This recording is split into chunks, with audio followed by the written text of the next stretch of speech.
Our next guests are heading out to space and making their way to the International Space Station. In the next coming months, this is. Now, Jessica Meir is a Jewish-American astronaut heading on the mission along with Hazaa Almansoori from the United Arab Emirates. Now, they both join me on Skype from the Johnson Space Center in Houston, Texas. Now, Jessica, I'll come to you first. This weekend, we mark the 50th anniversary of the moon landing. What are your thoughts on how far we've come and on how NASA's goal is to put women on the moon? Yeah, it's pretty exciting. I love hearing all of the stories and everything that's in the press right now covering the anniversary. And it's pretty exciting, too, that our crewmates will be launching this Saturday on the actual anniversary. And those are the crew that we'll be spending a lot of time with in space. So timing couldn't have worked out better.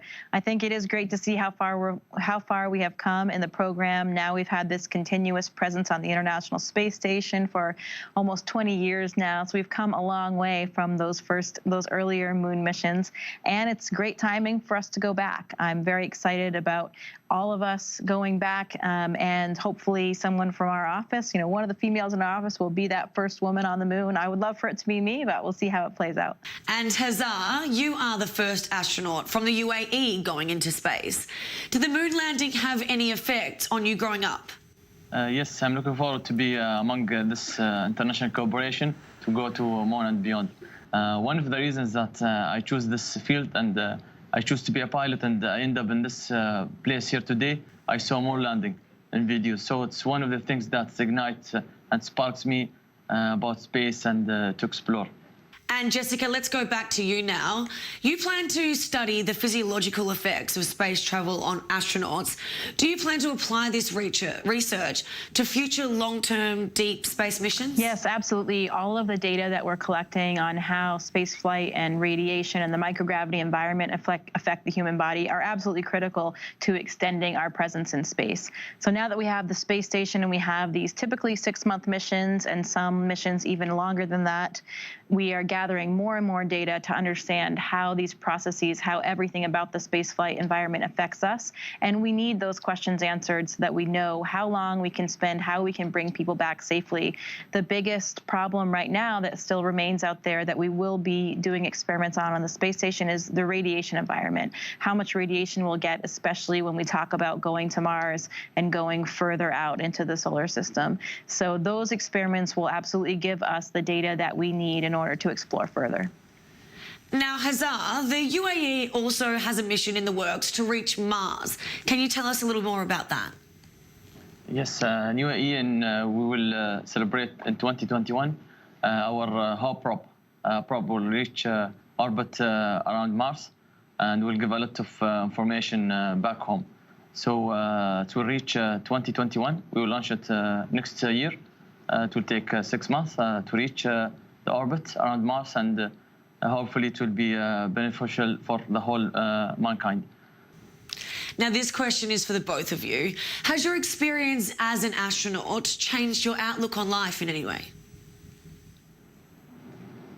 For me, it was really a year since I started this program.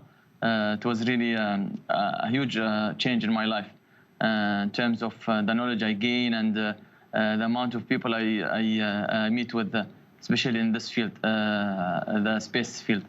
I'm really honored to be here and to go through this process and to gain this knowledge and to work with my colleague Jessica and the rest of astronauts and cosmonauts and to share with them their knowledge and to be part of this international coalition. So I'm honored and to have this privilege, and I hope I can take with me this whole experience and to transfer it back home to my country to thrive this knowledge about space. Yeah, I think, working as an astronaut really does remind you every day how fortunate you are to have gotten here and to be representing all of these people that also had these same kind of dreams. So I know that it's very important to all of us to be able to share that with the rest of the world, since we're the ones that are going to actually be up there. And I think it's also a good indicator to remind everybody that with enough hard work, if you follow your dreams and pursue what you're passionate about, you really can end up anywhere you want to be. And it's a nice reminder for us to give that perspective on a daily basis and hopefully to inspire people in the future. Absolutely. Now, another question for the both of you.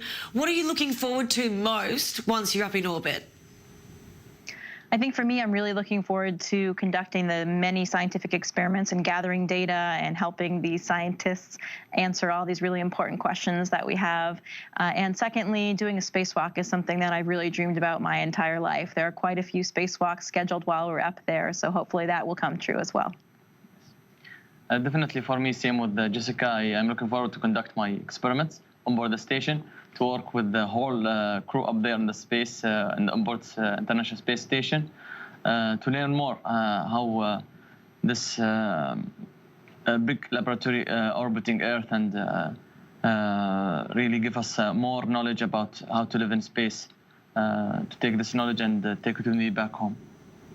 Now, have you learned anything special or unique about your fellow crew members while you've been training together?